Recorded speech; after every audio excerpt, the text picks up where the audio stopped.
जमीयत उल उलमा का 2 रोज़ा इजलास देवबंद में जारी। हमारे साथ अरशद मदनी साहब हैं।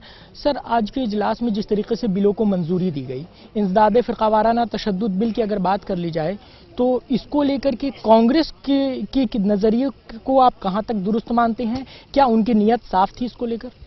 नहीं, हम तो सियासी मसले के अंदर कोई दखल नहीं देते हैं।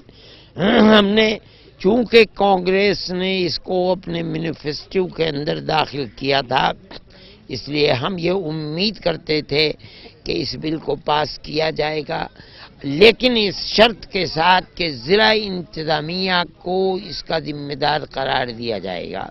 लेकिन हम मायूसी का शिकार हुए कि 10 साल उसके बाद 2 टर्म कांग्रेस के गुजरे, लेकिन कांग्रेस ने इस बिल को कभी संजीदगी के साथ पास कराने की कोई वो नहीं की। हमारा एक मुतालबा है, हम इस मुल्क के रहने वाले हैं और हमेशा से रहने वाले हैं, इसलिए हमें इससे कोई बहस नहीं है कि इख्तिदार किसके हाथ में है, कौन गया और कौन आया। मसला सिर्फ ये है कि हमारे मसाइल हैं, हम उनको पेश करते हैं। इसलिए हम हर पार्टी से जो भी इख्तिदार के ऊपर आएगी हमें हक है, इसलिए कि वो हमारे मुल्क के अंदर हुकूमत करने वाली पार्टी है और हुकूमत करने वाले अफराद हैं। हमें मुतालबे का हक हासिल है और हमें मुतालबा करना चाहिए। हम मुतालबा करते हैं कि हमें रिजर्वेशन भी दिया जाए और फसादात के खिलाफ कानून बनाया जाए और वैसा बनाया जाए जिसको हम चाहते हैं कि जिला इंतजामिया को जिम्मेदार। हमारा मानना ये है कि अगर जिला इंतजामिया को जिम्मेदार बना दिया जाएगा और इंतजामिया को ये महसूस होगा कि फसाद होने की शक्ल में वो कटहरे में खड़ी हो जाएगी, तो अगर उस सूबे का चीफ मिनिस्टर भी फसाद कराना चाहेगा, फसाद नहीं हो सकता। लेकिन इस सिलसिले में चाहे समाजवादी पार्टी की बात कर ली जाए, बीजेपी की बात कर ली जाए, कोई भी पार्टी तैयार नहीं है।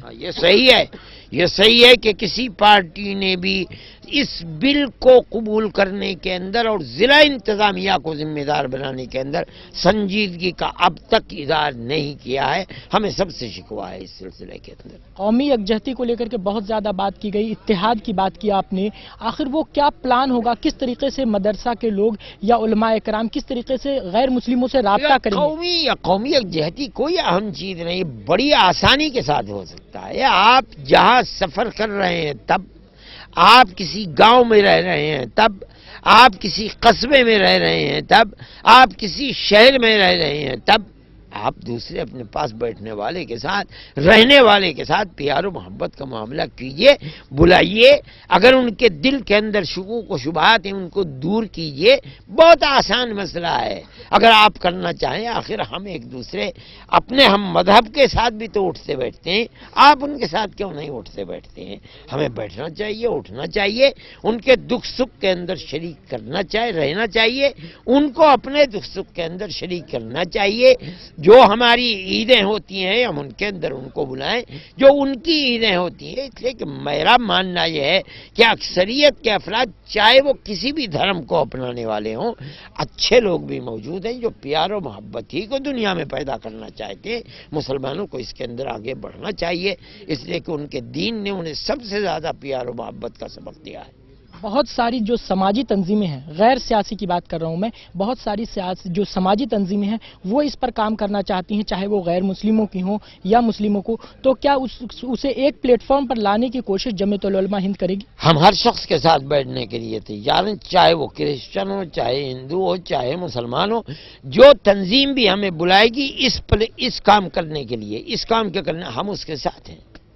हमें खुशी होगी इस बात की और हम ये समझेंगे कि हमारा कदम आगे बढ़ा है, पीछे नहीं हुआ है। समाज में बेहतरी की बात आपने कही, तमाम जो रियासतों की जो उलमाए जो तंजीम है आपकी, उसको आज आपने बिल के तौर पे पेश किया, मंजूर भी करा लिया, लेकिन उसका फीडबैक क्या बार बार जो सेंट्रल कमेटी है जमीयत उल उलमा की वो उसको लेते रहेगी? यकीनन हम उन्हें एहसास दिलाते रहेंगे, वक्तन फवक्तन उनसे हिसाब लेते रहेंगे। आपने क्या किया है आप हमें बतलाइए। यही तरीका होता है जो जमाती एक निज़ाम है और हम ये समझते हैं कि इंशाअल्लाह हम इसमें आगे बढ़ेंगे। بہت بہت شکریہ. تو اس پوری اجلاس کے دوران بہت زیادہ باتیں ہوئی اتحاد کی، اور ساتھ ہی ساتھ یہ بھی بات کہی گئی کہ نریندر مودی سے ذاتی کوئی اختلاف نہیں ہے، صرف اور صرف نظریات کی جنگ ہے، اور اقلیتوں کو تحفظ دینا وزیر اعظم کی ذمہ داری ہے. کیمرہ پرسن انکت کے ساتھ انظر اللہ، منصف ٹی وی، دیوبند.